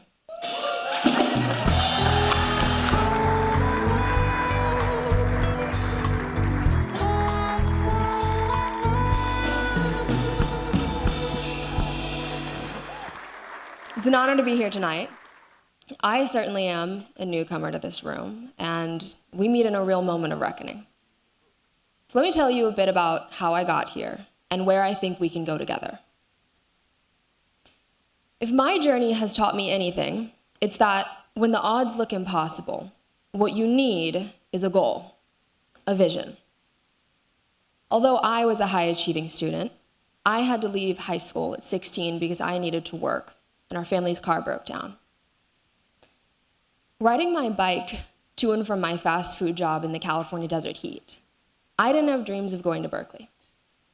Because no one had told me that Berkeley was in California, and a public school I could get aid for. That's how little we talk to poor kids about their future. But once I had a goal, a vision, things changed rapidly. A year and a half later, I was moving into my freshman dorm. When I arrived at UC Berkeley at 17, I wanted to learn the solutions to the world's largest problem. But in my lectures on climate change, I found myself sitting in one doomsday sermon after another. You see, my professors were some of the most brilliant researchers in the world who had been sounding the alarm since the 70s, trying to convince people that there was a problem. What they couldn't see was that they had succeeded. There was a generation of young people sitting in front of them who wanted to know what could be done. I was certain the solutions existed, so I studied across every discipline I could find: business, food systems, city planning, policy. I read everything I could get my hands on during my night shifts working at the biosciences library. I didn't know what to call what I was doing, but I was painting a vision. I brought that vision into a classroom and started teaching. So many of my peers shared that desperation for solutions that by the time I was 21, we were filling an auditorium with hundreds. Week after week, I felt the energy, the palpable energy in my classroom growing as my students, my peers, found their own conviction that these problems are perfectly solvable. When our student talk class went viral and caught the attention of press, I suddenly found myself being invited to economic forums and global climate convenings. I didn't know why people twice my age kept telling me I was a leader now, when I didn't really even know how I was going to pay rent, since more often than not, I was not being paid. But I said yes to everything. I traveled nonstop. And when I started meeting the people who were building clean energy or designing better food systems, I think I expected to find the same urgency and fear I'd been hearing my whole life. You have microplastics in your bloodstream and the doomsday clock is ticking closer to midnight. Instead, I found people who were certain we could solve these problems if only more people knew and were creating demand for these solutions. You're going to have to forgive me from paraphrasing here from Milton Friedman, because I think sometimes you have to take good strategy wherever you can get it. When a crisis occurs, the actions that are taken depend on the ideas that are lying around at the time. Our job is to make sure the right ideas are lying around, to make them visible until the politically impossible becomes the politically inevitable. So that's the work that's in front of us now, in front of you. We need to fund new ideas and new messengers. We need a deliberate and well-resourced plan to make the climate progress we're already building visible, to show people a vision for their future that's exciting, and show them how much better their lives would be in that future. So I don't think we've earned our nihilism. Because when people can see that the future is buildable, everything changes. The politics change. The investment changes. The willingness to throw your weight in changes. We need to talk about the narrative that the older generations have failed, so young people are the leaders now. I believe in the next generation, deeply. But passing the torch, without passing the resources, on issues like solving climate change or saving democracy, that is not a handoff. That is abdication. And it sells yourself short. You did not spend 50 years building momentum just to hand it off without the keys. And I don't know a single young person who wouldn't benefit from some hard-earned wisdom right now. We are going to have to go at this next chapter together because we cannot afford to not get this right. 80% of people globally, and even right here in America, 57% of Republicans want stronger climate action. And last year, in a year where we were told the world was turning away from climate progress, global investment into clean energy increased. We hit $2.3 trillion. Because our agenda is a popular agenda. Nobody wants to live next to a chemical plant and watch their community die of cancer. Nobody wants to see their insurance policy canceled, knowing that the likelihoods their homes will disappear because a biblical-sized fires and floods has just been calculated as too damn high. No parent drives past a historic forest and thinks, I hope my kids never see this. This is not a radical agenda. These are the most common desires we all share. And we are not people who look at solvable problems and decide that they cannot be solved. Somebody figured out how to make plastic out of seaweed instead of petroleum, and it's on shelves right now. Engineers made electric trains travel as fast as airplanes by taking the inspiration from the shape of the beak of a hummingbird. In the last 2 years, the citizens of Pakistan installed enough solar panels to power half of their national grid, and they taught themselves how to do it through TikTok. That is our agenda, already everywhere, already innovating, already winning. We are currently in the midst of the worst energy crisis in human history because of the actions of one man. People are suffering. Governments are being forced to slow their economies down. We're short 30% of the world's fertilizer during planting season. It has become abundantly clear how fragile this system is, and we have the opportunity to design a better one. And in the midst of all this chaos, Sales of solar panels have skyrocketed over the last month. People are already choosing. There's never been a moment like this one before. For the first time in human history, we are all connected, all of us, across every language and culture and border in real time. We have the technology. We have the money. Cannot think of a more worthy investment than making sure that the environment that our economy is built on doesn't collapse. We have armies of brilliant, restless people, especially young people, who want nothing more than to throw their weight at something that matters. We have never had this much, and we have never had this little time. That is the specific, unrepeatable nature of right now. It's not a crisis that's larger than our capability, as we've been told, but a crisis arriving at the exact moment our capability peaks. That doesn't sound to me like a coincidence. That sounds like a dare. My friends, we are out of time to be timid. We do not have the luxury of small ideas anymore. And so now is the moment to be very brave and very bold about what ideas we put forward for what comes next. Because somewhere out there right now, there's a teenager riding a bike home in the ever-increasing heat, trying to figure out what comes next. And the odds keep stacking against her. She deserves a vision. Thank you.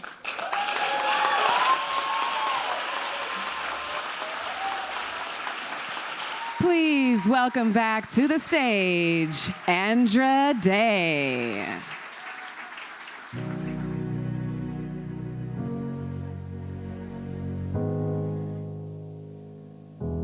Before I start singing this song, as I said, I'm not great at speeches and segues, but I'm just very moved by not just the honorees and the presenters and the speakers, but I am very moved by the spirit of everyone in this room, which is a spirit that still hopes and a spirit that still cares. And so the next song we do, I want to dedicate to all of the honorees and to everyone in this room. Because, you know, when you're in the fight and you're holding up people's arms, sometimes you need help holding up your own arms or the strength to do that. So I dedicate this song to you guys, and I hope that it is encouraging. It encourages all of us to remain in the fight, no matter how bleak things may look. So this song is called Rise Up.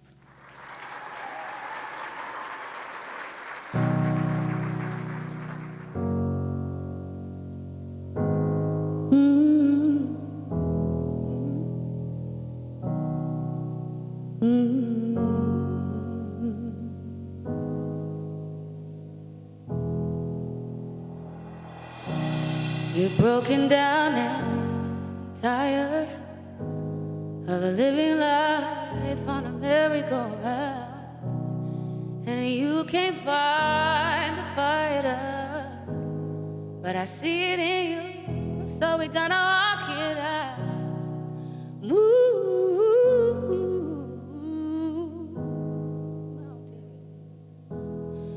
We're gonna walk it out.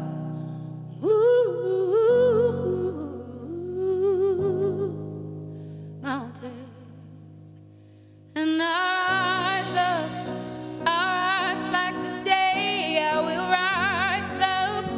I rise unafraid. I rise up, and I do it 1,000 times again.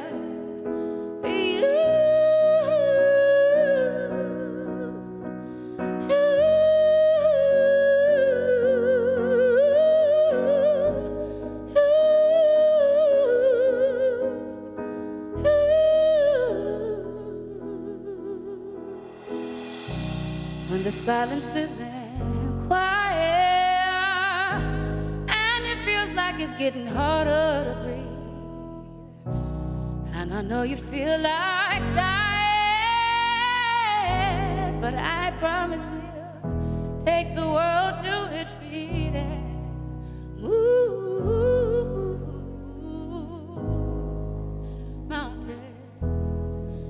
to its feet and move.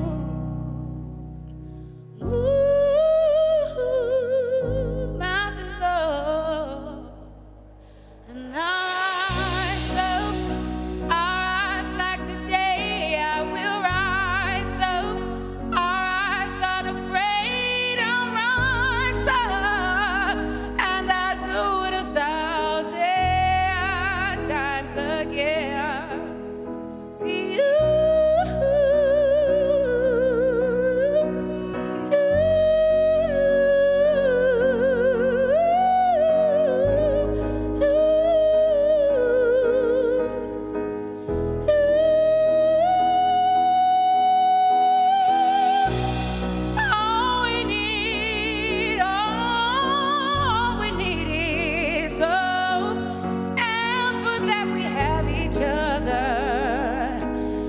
That we have each other. Yeah. We will rise, we will rise, we'll rise up.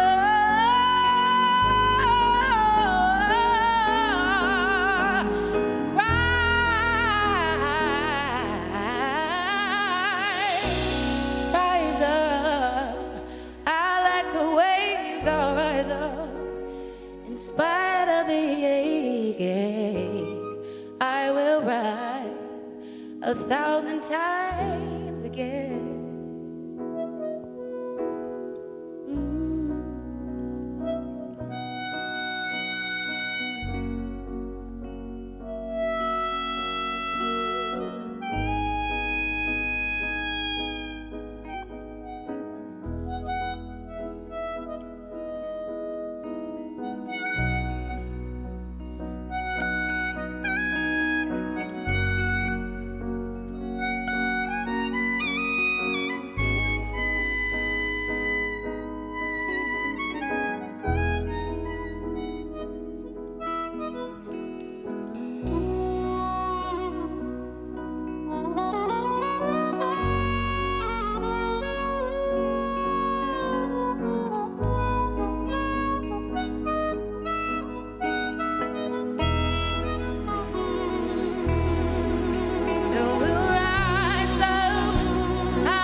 We can rise,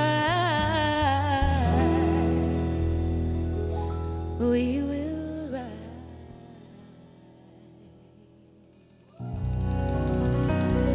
Thank you. God bless you all. Thank you so much.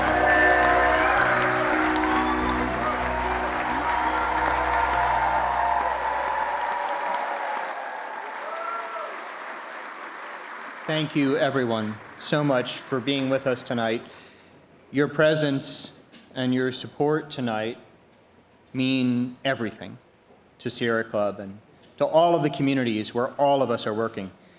Please take this beauty, this breath, this power out of this space with you and share it. And please make sure to stay involved. Use the QR code, connect with your local Sierra Club chapter, and visit and find Sierra Club on social media to find out about more ways that you can join this fight.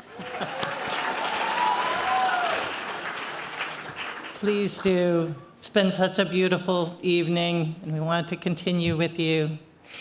We have another fantastic Earth Month event coming up, Sierra Sessions. Learn more about Sierra Sessions and find where to watch on Earth Day, April 22nd, at sc.org/sessions. Also, we have Earth events across the country. So look for your chapter, go on a hike, come join us wherever you are. We love to have you tonight. We love to continue with you. Thank you so much. Good night.